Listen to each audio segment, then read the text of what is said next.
The number 4 highest paid person in Northwest Ohio during 2009 and 2010 is Dr. Roy Harris in Bucyrus.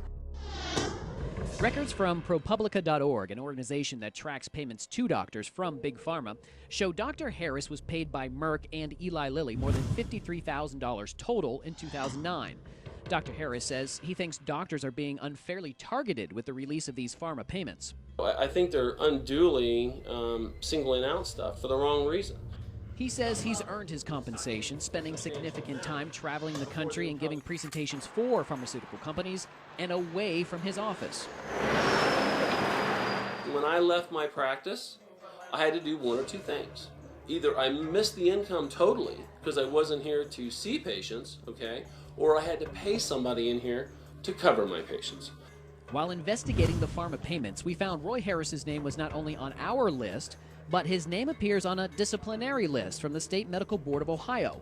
Dr. Harris is appealing the board's decision to suspend his license after the board's investigation into what it calls a violation of boundaries.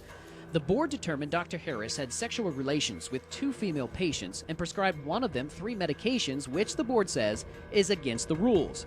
Dr. Harris says there was an emergency situation and he had to step in. He has a problem with the state's assessment. The state medical board says you can prescribe medications for significant others, family members, and friends.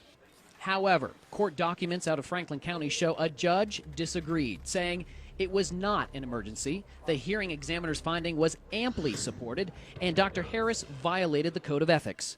He is permitted to continue to practice medicine pending his appeal. Because I would never do anything to put my license in jeopardy. I've worked too dang hard for it. As we investigated the payments from Pharma, we noticed the number 1 paid person in Northwest Ohio is Dr. D. Wayne Bell from Bowling Green. It's extremely rigid business, and it should be. Dr. Bell is a family practitioner who, in 2009 and 2010, made a total of more than $233,000 for speaking engagements tied to educational programs. In fact, in 2010, he says he gave about 100 presentations. He says at times he traveled very far and puts in a ton of time into his talks. He tells us it's a second job for him, where he sometimes is speaking 3 times in one day, putting in 16-hour days. He tells us the majority of his talks surround affirmative programs, which center attention on specific drugs. He says disease state programs forbid speakers to talk about specific drugs, and Dr. Bell says usually there are monitors at these presentations, so if rules are broken, stiff fines could be leveled. Here are the samples here. Dr. Bell says about 80% of the drugs he prescribes are generics, and of the 20% brand names he prescribes, half of them do not have a generic equivalent. He says Pharma has gotten very strict in the past 5 years as to guidelines for compensation and interaction with doctors. Where they are extremely under the microscope, and the people who speak to them are under the microscope with incredibly tight FDA regulations.